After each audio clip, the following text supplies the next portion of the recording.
O ano de 2020 termina com a esperança de que o próximo ciclo será de melhores perspectivas na pandemia de Covid-19. A doença representou um desafio sem precedentes a autoridades nacionais e à população, que teve sua vida profundamente alterada pela crise sanitária. Imagens de ruas vazias na China, caixões sendo transportados por carros do exército na Itália e de trabalhadores funerários abrindo covas e um modelo fordista de produção no Brasil. Chocaram espectadores e atravessaram as mídias sociais.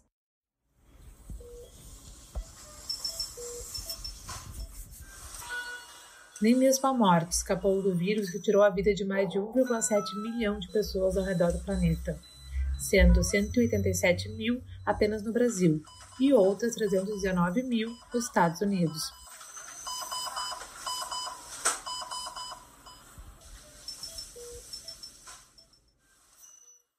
Quando os cientistas começaram a buscar uma vacina para o coronavírus SARS-CoV-2 no início deste ano, tiveram o cuidado de não prometer sucesso rápido. O mais rápido que qualquer vacina já havia sido desenvolvida, desde a amostragem viral até a aprovação, foi de 4 anos, em 1960, para a cachumba.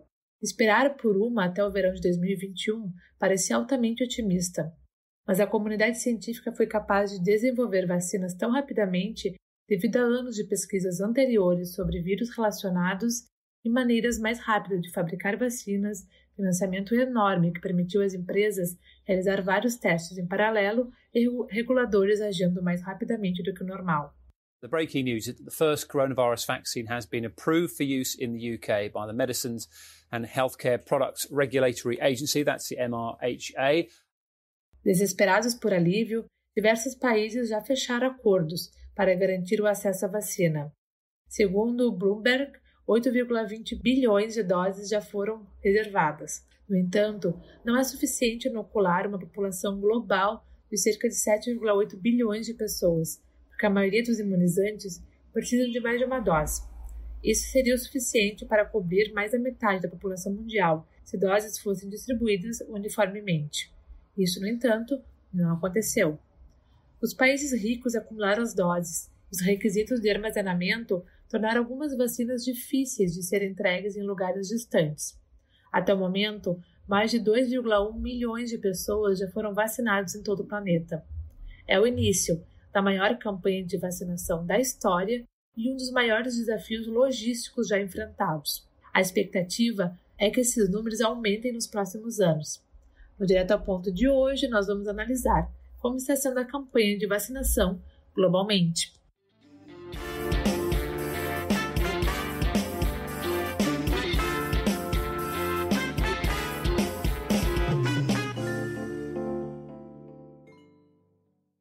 As vacinas normalmente levam pelo menos uma década para serem desenvolvidas, testadas e fabricadas. Tanto a vacina contra a catapora quanto a Flumist, que protege contra várias cepas do vírus da gripe. Levaram 28 anos para se desenvolver. Demorou 15 anos para desenvolver uma vacina contra o vírus do papiloma humano, que pode causar 6 tipos de câncer. Também levou 15 anos para desenvolver uma vacina contra o rotavírus, que comumente causa diarreia aquosa severa. Jonas Salk levou 6 anos para desenvolver e testar a primeira vacina contra a poliomielite, começando com o isolamento do vírus. Mas em 11 de agosto de 2020, a Rússia se tornou o primeiro país do mundo a aprovar uma vacina desenvolvida pelo Centro Nacional de Epidemiologia e Microbiologia Gamaleya. A aprovação foi anunciada pelo presidente Vladimir Putin. Насколько мне известно, сегодня утром впервые в мире зарегистрирована вакцина против новой коронавирусной инфекции. Достаточно эффективно, формирует иммунитет устойчивый. И, повторяю, прошла все необходимые проверки, и она работает более точно, формирует стойкий антительный и клеточный иммунитет. No entanto, existiram preocupações generalizadas de que a aprovação fosse prematura, porque o imunizante nem havia começado os ensaios da fase 3. Não havia nenhum resultado dos ensaios de fases anteriores publicados. Mesmo assim, as autoridades sanitárias deram início, em 5 de dezembro, a uma campanha de imunização, começando pela capital, Moscou. Apenas no dia 14, o instituto responsável pelo desenvolvimento do imunizante, vacinado de Sputnik V, informou que a eficácia era de 91,4%.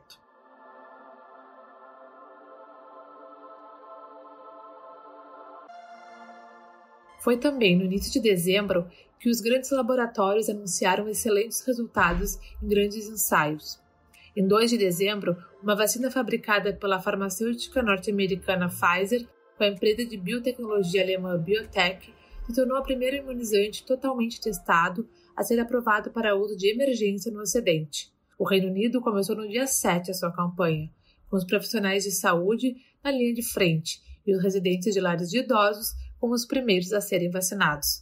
Depois, veio as pessoas mais velhas e com comorbidades. 90-year-old Margaret Keenan, well, she'll go down in history. She's become the first person in the world to receive the Pfizer vaccine against COVID-19 outside trial conditions. These pictures... Desde então, diversos países seguiram os mesmos passos. Bahrein, Canadá, México, Costa Rica, Panamá, Chile, Equador, Israel e Arábia Saudita deram autorização emergencial ao imunizante da Pfizer. Estados Unidos também tomou a mesma medida, assim como fez com a vacina da Moderna. Na Suíça, houve a confirmação do registro em definitivo da Pfizer, e os Emirados Árabes emitiram a primeira aprovação governamental de uma vacina chinesa, a Sinopharm. Y México se convirtió hoy en el primer país de América Latina, el quinto en todo el mundo, en aprobar el uso de emergencia. For months, de la Canadians have been Pfizer told a return to normal would only begin once a COVID-19 vaccine was approved. At long last. אמנם זה לא החיסון האמיתי, אבל זהו בהחלט רגע מרגש. המרכז הרפואי שערי צדק ערך היום סימולציה. Essa velocidade de avanço desafia todo o nosso paradigma do que é possível no desenvolvimento de vacina. E é tentador esperar que outras possam agora ser feitas em um prazo comparável. Isso é extremamente necessário. Doenças como malária, tuberculose e pneumonia juntas matam milhões de pessoas por ano. E os pesquisadores também preveem mais pandemias letais.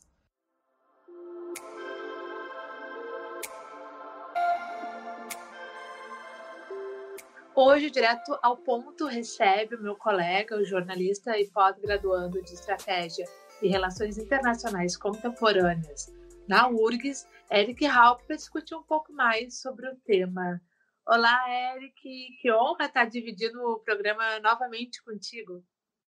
Olá, Brenda, o prazer é meu hoje numa posição um pouquinho diferente aqui no programa, né? Em vez de estar apresentando, daqui vai falar sobre esse assunto tão importante que é a vacina contra a Covid-19. Certo. Eric, para começar a nossa conversa, eu queria que tu falasse um pouco mais sobre qual é a situação global da corrida pela vacina. Perfeito. Então, Brenda, para a gente começar, eu acho que é importante a gente frisar que as vacinas normalmente requerem anos de pesquisa e testes antes de chegarem à clínica, aos hospitais, onde quer que elas sejam aplicadas. Mas em 2020, os cientistas embarcaram aí numa corrida para produzir contra o coronavírus, produzir vacinas seguras e eficazes em tempo recorde, né? Os pesquisadores estão atualmente testando, então, 63 vacinas em ensaios clínicos em humanos, e desses, 18 já chegaram nos estágios finais, a fase 3 de testes. E além dessas, nós temos 85 vacinas em fases pré-clínicas, que estão sob investigação ativas em animais. Infelizmente, como se trata de um vírus que atinge seres humanos, fazem esses testes primeiro em animais. E o que nós temos sobre vacinas autorizadas já para uso? Atualmente, 2 receberam autorização emergencial, que é diferente do registro completo. São elas a da Pfizer-BioNTech e a da Moderna. A da Moderna só recebeu nos Estados Unidos, enquanto a da Pfizer e a da BioNTech já são vários países aí pelo mundo. É importante frisar também que nem todas as vacinas funcionam, porque, querendo ou não, é um método científico que é feito para produzi-las. Então, nós temos notícias de que 51 milhões de doses foram canceladas para a Austrália. Uma vacina caseira, ou seja, um laboratório australiano cancelou seus testes em 10 de dezembro, depois que foram encontrados problemas nesses ensaios clínicos. E também a Sanofi e a GlaxoSmithKline PLC, que é uma empresa alemã, anunciaram um atraso em seus testes após sofrerem um revés próprio aí. E as estratégias para garantir as vacinas variam amplamente de país para país. Por exemplo, os Estados Unidos fecharam acordos unilaterais para todo o fornecimento. Eles também tiveram um investimento muito grande do próprio governo americano. Além disso, dezenas de outras nações vão receber vacinas por meio da COVAX, que é um consórcio apoiado pela OMS, na Organização Mundial da Saúde, que serve para garantir a distribuição equitativa das vacinas. Porque existe uma preocupação muito grande de que os países mais ricos vão comprar todas as vacinas e deixar aqueles mais pobres sem fornecimento de um imunizante. Um outro acordo que eu gostaria de frisar foi intermédio do bilionário mexicano Carlos Slim, que vai fornecer vacinas baratas para quase toda a América Latina, ou seja, uma pessoa física se colocando à disposição para ajudar nesse momento importante.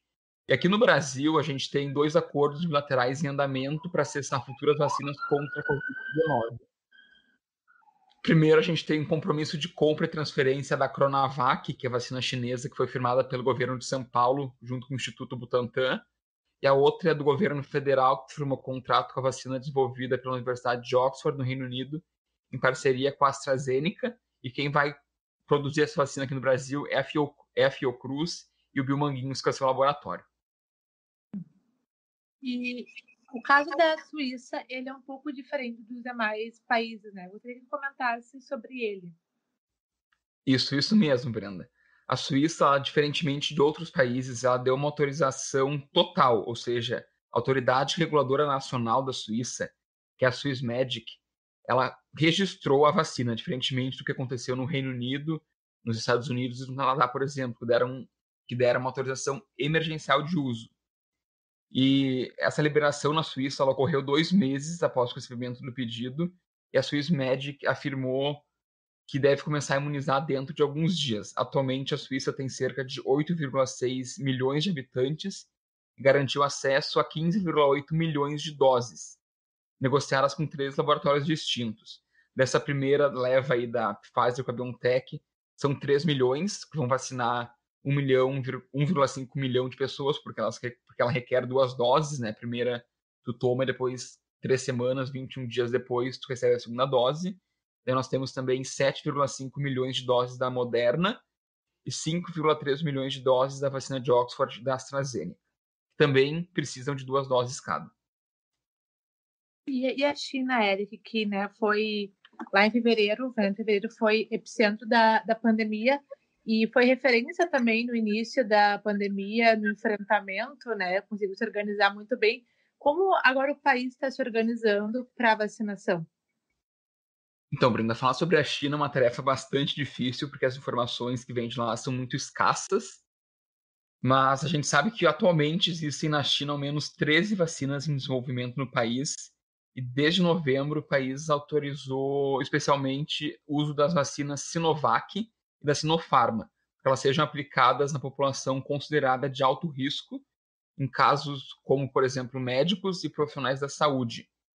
E segundo as autoridades chinesas, o processo se intensificou em novembro deste ano com a vacina da Sinopharm, sendo que ela já tem desde julho, já está sendo aplicada mesmo sem autorização emergencial em profissionais, como eu mencionei, de alto risco.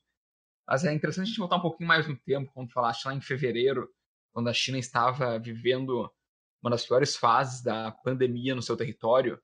No dia 29, depois do mundo despertar para essa ameaça que era o coronavírus, que era bastante desconhecida ainda, um virologista chinês chamado Shen Wei, que ele é um major-general do exército chinês, e outros 6 cientistas militares da sua equipe, eles ficaram de frente com uma bandeira do Partido Comunista Chinês e receberam injeções, de uma vacina experimental para a Covid-19. Esse cara ele é considerado lá um herói nacional pelo trabalho com vacinas contra o ebola e tinha ido ao centro inicial da pandemia, na cidade de Wuhan, na província de Hubei, com o seu grupo da Academia de Ciências Médicas, em parte para ajudar a fazer a vacina candidata de outra empresa que não é nem a Sinovac nem a Sinopharm que eu falei, mas sim a CanSino Biologics, porque essas são as 3 principais fabricantes chinesas. Mas mais tarde, depois que essas imagens dele recebendo uma vacina no dia 29 de fevereiro vazaram, muitos comentaristas começaram a discutir se aquilo era verdadeiro ou não. Isso levou nada menos do que o People's Daily, que é o principal jornal inglês do Partido Comunista, rotular a foto do Chen recebendo a vacina como fake news. Mas só que vários pesquisadores importantes da China falaram que sim, que aquilo era uma notícia verdadeira, uma tentativa de proteger os cientistas durante esse período difícil da crise. Então, como eu mencionei, a CanSino, a Sinovac Biotech, que faz a Coronavac, que vai ser produzida aqui no Butantan, e a China National Biotech Group, a CNBH, elas estão investindo muito dinheiro, vários recursos e testando muito, principalmente fora do país. Isso acontece por quê? Porque a maioria das vacinas lida com tecnologias muito atraentes, com vetores virais geneticamente modificados, com proteínas projetadas também com fragmentos de RNA, como a gente tem visto nessas novas vacinas que estão sendo produzidas. Mas 3 das 4 principais da China, elas usam um robusto que é bastante fora de moda, que é o vírus inteiramente nativo, que é uma abordagem bastante antiga que remonta à primeira vacina de gripe bem-sucedida lá na década de 1930, ou seja, é uma tecnologia hoje considerada obsoleta. Então a China até tentou fazer parte de um acordo com os Estados Unidos para a produção de vacinas, mas o Trump, como a gente sabe, tem uma política bastante protecionista e não aceitou. E também uma das desculpas utilizadas foi de que essa técnica utilizada pela China era muito obsoleta. Outro ponto fundamental para entender a questão da vacina na China é que o país acabou com a epidemia muito cedo. Então eles perderam a oportunidade de testar a eficácia das vacinas por lá. Eles tiveram vários lockdowns, a gente viu, né, pela imprensa, imagens de cidades inteiramente fechadas, aquelas imagens que até parecem difícil de crer que são cidades chinesas com milhões de habitantes sem ninguém nas ruas. Então, se eles tivessem muito caso na China, eles poderiam ter concluído um teste de eficácia antes de outras pessoas. Então, por conta disso, os desenvolvedores de vacinas foram para o exterior. Eles montaram testes massivos no mundo inteiro. A gente tem testes, a gente sabe, da Coronavac em São Paulo, Porto Alegre, e também no mundo árabe, uma presença muito forte por lá. E até o Sheikh Mohammed bin Hazik Al Maktoum, que é o primeiro-ministro dos Emirados Árabes, ele tweetou no dia 3 de novembro uma foto dele em Dubai, com a manga direita da candura, que é aquela vestimenta tradicional deles, enrolada para cima. Ele estava sendo injetado com uma vacina da CNBG. E ele escreveu: "Desejamos a todos segurança e saúde e estamos orgulhosos de nossas equipes que trabalharam incansavelmente para disponibilizar a vacina nos Emirados Árabes Unidos." Ou seja, os Emirados Árabes autorizaram a vacina da China antes mesmo de ter uma regulamentação maior.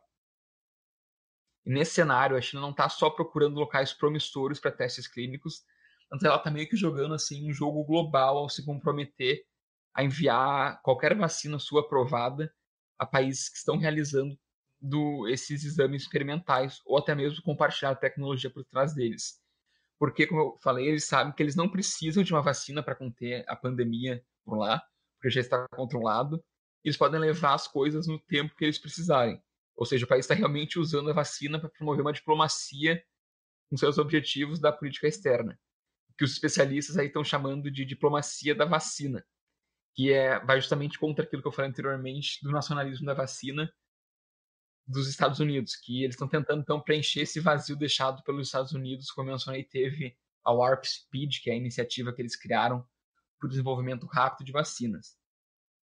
E como eu mencionei também, essas vacinas da China não requerem nenhum projeto sofisticado de proteína, RNA ou engenharia genética. Os cientistas simplesmente inativam um vírus com uma substância química e misturam aí com um adjuvante que coloca o sistema imunológico em alerta total. E como eu falei também, muitos especialistas consideram essa vacina ultrapassada.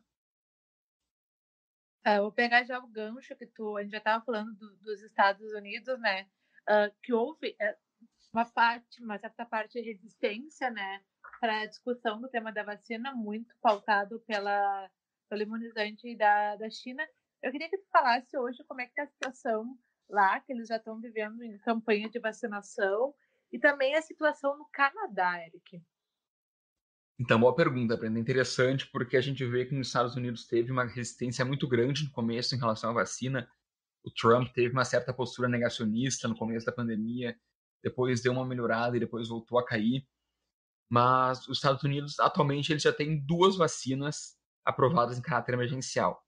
Vacina da Pfizer-BioNTech, e na sexta-feira eles adicionaram então essa segunda vacina contra a Covid ao seu arsenal, depois que o FDA, que é o órgão regulador, autorizou a vacina da Moderna. Essa mudança marcou, então, a primeira autorização no mundo para essa vacina da Moderna. Ela é muito semelhante com a vacina da Pfizer-BioNTech, mas ela tem a vantagem, podemos assim dizer, que ela é mais fácil de manusear, porque ela não precisa ser armazenada em temperaturas ultracongelantes. Ela pode ser mantida ali até 6 meses a menos 20 graus Celsius, mesmo que ela tenha que permanecer estável por 30 dias na temperatura normal de uma geladeira, que varia de 2 a 8 graus Celsius, sendo que a da BioNTech e da Pfizer tem que ser menos 80. Então, essa foi uma grande questão que os Estados Unidos sofreram sobre como fazer essa logística para distribuir, porque muitos locais não têm freezers ultrapotentes para, né, armazenar essa vacina. Mas depois que a vacina da Moderna começou a ser distribuída já nos Estados Unidos, houve assim uma certa melhora. Atualmente, mais de 600 mil pessoas já foram vacinadas nos Estados Unidos. A gente tem essa informação oficial do governo norte-americano. É bastante interessante que, apesar dessa resistência inicial que tu mencionaste, eu também comentei no início da minha fala, a gente já tem uma situação bastante melhor no que tange a tanto políticos do Partido Democrata quanto políticos do Partido Republicano estarem abertos a receber a vacina. A gente já teve, então, aí publicamente, tomaram a primeira dose, o presidente eleito Joe Biden, ele fez uma foto, né, recebendo uma vacina. O vice-presidente dos Estados Unidos, Mike Pence, aliado do Donald Trump, também fez uma open ad, que a gente chama assim, uma foto promocional recebendo a vacina dos Estados Unidos. O senador Bernie Sanders, do Partido Democrata também. Então parece que as coisas estão caminhando a passos lentos para uma melhora, mas é bastante interessante notar que, assim como no Brasil, existe um movimento muito grande ainda de resistência no que tange o anti-vax. Movimentos anti-vacinas de pessoas que simplesmente se negam a tomar vacina. Isso é bastante preocupante para a ciência. E, particularmente, acredito que seja um desrespeito não só para todos os cientistas que estão aí, mas como para a ciência em si, também para todas as pessoas que morreram em decorrência dessa doença, e também para todos os voluntários que doaram o seu tempo e o seu corpo para fazer esses testes clínicos. No Canadá, as primeiras doses foram ministradas há uma semana, no dia 14 de dezembro, e 5 funcionários da linha de frente da província de Ontário estavam entre os primeiros canadenses a receber a vacina da Pfizer-BioNTech em um dos hospitais de Toronto. O governo canadense recentemente alterou o contrato para que 249 mil doses fossem entregues até dezembro. De acordo com essas mudanças, aí vão ser mais 30 mil, ou seja, mais 15 mil pessoas poderão ser vacinadas nessa primeira leva. E é interessante notar que, por ser uma autorização em caráter emergencial, ainda não é uma campanha de vacinação em massa. Ou seja, são grupos específicos, pessoas de linha de frente com mais de 60 anos, assim como no Reino Unido, que estão recebendo essa vacina. Já tu falou do Reino Unido, né? Eu queria te perguntar a questão da Europa, né? Que a gente teve várias regiões que recentemente, 2 meses atrás, já modificava as restrições para enfrentar uma segunda onda de pandemia, como era o caso da Itália, né? E agora também tem outra frente nessa batalha, que é tentar entender como é que funcionam as mutações do coronavírus. Como é que esses países estão se organizando no plano de vacinação contra a Covid-19? Boa pergunta. Falar sobre a União Europeia é sempre uma tarefa um pouco difícil para quem não vive lá, não tem muito conhecimento, porque com o processo de formação do Bloco Europeu houve assim a partilha de vários direitos e responsabilidades, né? Ou seja, existem algumas situações em que é responsabilidade da União Europeia, outras situações que são responsabilidade dos próprios países. E quando a gente fala sobre coronavírus, sobre saúde, existem 2 esferas. Então, essa a nível ultranacional, supranacional, melhor dizendo, e também a nível nacional. A vacinação na União Europeia ainda não começou, vai começar no dia 27. Ou seja, vai ser um presente um pouquinho atrasado de Natal, mas vai chegar para os nossos aí, amigos europeus. E acontece que somente ontem a Agência Europeia de Medicamentos, a EMA, aprovou o uso emergencial da vacina da Pfizer. Isso veio com um pouquinho de atraso, porque a Pfizer é uma empresa americana e a BioNTech, que produz junto, é uma empresa alemã. Isso gerou um pouco assim de discórdia na União Europeia. Por quê? porque os alemães estavam botando muita pressão para liberarem, porque a vacina já foi liberada em vários países, já foi liberada nos Estados Unidos, no Reino Unido, que deixou a União Europeia, no próprio Canadá, como eu falei anteriormente, Israel também, outros países aí pelo mundo. Então, os próprios alemães estavam se sentindo um pouco indigestos com essa demora dos órgãos europeus, né, em liberarem, porque é uma empresa europeia que não estava recebendo o aval europeu. É interessante notar que antes mesmo de começar, de ter essa autorização, vários países, como a própria Alemanha, França e Portugal, já começaram a articular, a montar o seu plano de vacinação, como ele seria feito. Porque desde que foi anunciado que haveria essa reunião ontem, né, que liberou, então, essa reunião da EMA que liberou, que aprovou emergencialmente a vacina da Pfizer-BioNTech, a Comissão Europeia, na semana passada, a Ursula von der Leyen, que é a presidente desse órgão aí da União Europeia, ela já tinha deixado claro que a responsabilidade da vacinação seria dos países. A União Europeia fazia a compra e a distribuição equânime, né, dos países de acordo com o tamanho da população, e depois ela seria distribuída e cada país criaria seu próprio plano de vacinação. Então, os governos nacionais já tinham começado a montar os seus estratagemas aí sobre isso.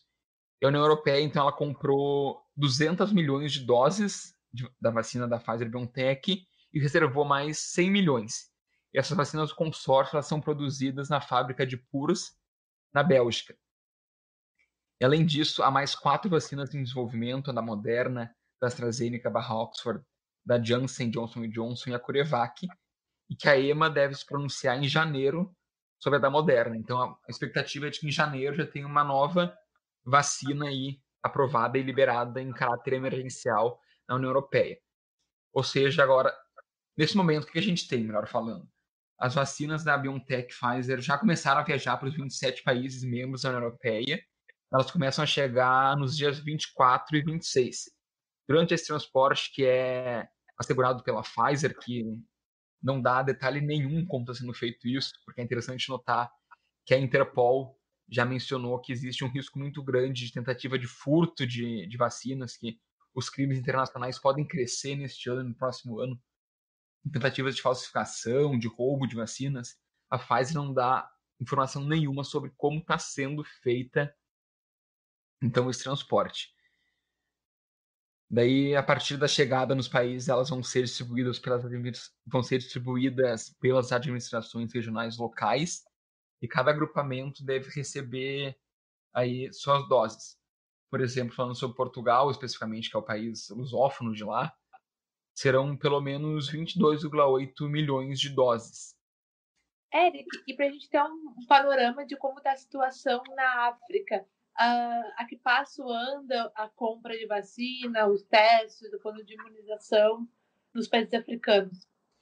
Então, Brenda, as esperanças da África de receber vacina elas estão concentradas principalmente naquela iniciativa que eu comentei lá no começo, a COVAX, né, que visa, então, comprar e entregar vacinas para as pessoas de populações mais pobres do mundo. E o secretário-geral da ONU, o Antônio Guterres, ele já reiterou inúmeras vezes que essas vacinas devem ser tratadas como um bem público geral, né, e disponibilizadas no mundo inteiro. Ele apelou por cifras bilionárias nos próximos 2 meses pela COVAX para que seja distribuído também nos países africanos. Nesse sentido, o John Nkingazong, ele é chefe dos Centros Africanos para o Controle e Prevenção de Doenças, o CDC da África, assim, na comparação com os Estados Unidos, ele disse em uma entrevista coletiva que seria extremamente terrível ver países ricos recebendo vacinas contra a Covid, enquanto os países da África não serem estimados para vacinação a partir de meados de 2021, ou seja, a gente deve começar a vacinação por lá apenas na metade de 2021, ainda não tem uma estimativa de quando vai começar. Mas ele escreveu um artigo para a revista científica Nature, que é uma das autoridades quando se trata de saúde e ciência no mundo, afirmando que pode demorar até outubro para garantir o total mínimo de 1,5 bilhão de doses de vacina para atingir cerca de 60% da população total do continente, né? E o custo seria de cerca de 7 bilhões, entre 7 bilhões e 10 bilhões de reais. Ou seja, poucos países da África teriam condições de pagar por isso. Então a COVAX foi criada justamente com isso em mente, né, garantir que esses países mais pobres recebam essa ajuda financeira. E a Organização Mundial da Saúde ela já afirmou que 46 países africanos estão inscritos e podem se beneficiar da COVAX. E também, de acordo com outra iniciativa, que é a Gavi, que é a Aliança de Vacinas, 1 bilhão de doses foram planejadas para os 92 países do mundo mais pobres receberem. E entre eles estão países africanos, obviamente. E o diretor do CDC da África, então, o John Ngasong, ele teme que não haja vacina suficiente para o continente africano. E uma solução, então, que ele estima é de que o próprio continente invista na produção de vacinas próprias. E isso é interessante notar que alguns países já estão fazendo, como Uganda. Uganda é um país que começou, então, com um centro de testes para vacina na África. E outra questão que preocupa as autoridades por lá, como eu mencionei anteriormente, é a questão do armazenamento.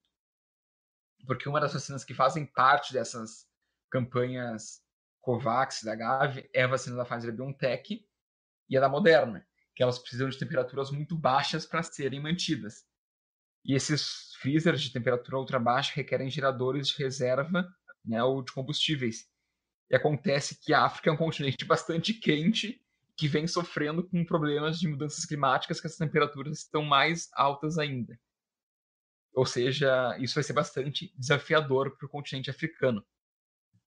Mas é interessante notar que a população africana, quando a gente vê pesquisas de opinião pública, ela tem se mostrado bastante aberta à vacina. Cerca de 80% de entrevistados num levantamento se mostraram dispostos a tomar uma vacina contra a Covid-19, que é um número maior do que a gente conta, por exemplo, nos Estados Unidos e no Brasil, né? Entre aqueles que disseram que não tomariam a vacina, a segurança é a principal preocupação. Essa pesquisa, então, ela foi conduzida pelos Centros Africanos para o Controle e Prevenção de Doenças, pelo Projeto de Confiança de Vacinas e pela Escola de Higiene e Medicina Tropical de Londres. E ela contou com uma amostra de cerca de 1.000 pessoas de 15 países africanos, com mistura de gêneros e de grupos de idade, bem como uma amostra de população urbana e rural, um grupo bastante diversificado. Embora esse percentual seja bastante alto, é importante notar que existe uma grande diferença regional. Por exemplo, a Etiópia teve a maior exposição entre os países pesquisados. 94% se disse disposto a tomar vacina, né, nesse momento, enquanto na República Democrática do Congo esse número foi menor, ainda a maioria, mas apenas 59% se mostrou disposto a aceitar uma vacina contra a Covid-19. Eu estava vendo uma pesquisa também essa semana que o povo alemão também tem muita resistência, né? Inclusive, essa pesquisa mostrava até que a confiança nos dados oficiais da pandemia era muito baixa. A maioria das pessoas não confiavam nos dados oficiais e também tinha uma resistência que achava que a vacina não tinha eficácia. Enfim, né? Esse é um dos desafios aí que os governos e os cientistas da ciência sempre, né, vão ter que lidar, né, porque também não basta ter a vacina, mas a gente tem que ter a segurança que as pessoas estejam vacinadas, né, pensando na imunização coletiva da população. Então, eu acho que a gente vai discutir isso ainda por um bom tempo, Eric. Não, sem dúvida, sou completamente de acordo contigo, porque uma coisa é a gente disponibilizar a vacina, outra coisa é gerar a confiança necessária para que as pessoas se vacinem, porque não adianta a gente ter uma vacina se não tiver um apelo público para isso. Então, acho que é muito importante campanhas aí nas mídias sociais, também... Os próprios presidentes fizeram tomando vacina em frente às mídias, à televisão, né, fazendo essa exposição aí. Exatamente, a gente tem visto aí várias posturas, né, como tu mencionaste, de autoridades públicas se mostrando dispostos a tomar vacina. Por exemplo, no Reino Unido, a Rainha Elizabeth não tomou ainda, mas ela falou que quando ela tomar, ela vai tornar pública essa decisão. Mas em Israel, o primeiro-ministro Benjamin Netanyahu, ele foi a primeira pessoa a tomar a vacina. Ele é grupo de risco, ele tem 71 anos.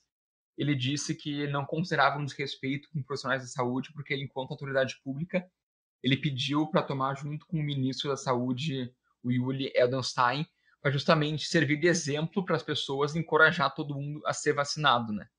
Então a gente tem visto, sim, autoridades se mostrando dispostas e seria importante, então, que líderes mundiais se mostrassem a favor da vacina. Então tá, Eric, queria agradecer a tua participação aqui, foi um prazer conversar contigo. A gente montar, né, esse panorama que é bem confuso ainda, até para a gente, né, que trabalha com todas essas informações, porque cada região, cada continente tem as suas particularidades, então acaba que é um ritmo diferente. A gente fala que é uma corrida, né, mas num sentido muito de comparação mesmo, mas é um ritmo totalmente diferente, muito injusto em alguns lugares também por conta também de questões econômicas, de questões de características desses lugares. Queria te agradecer muito a tua participação hoje enquanto fonte, né?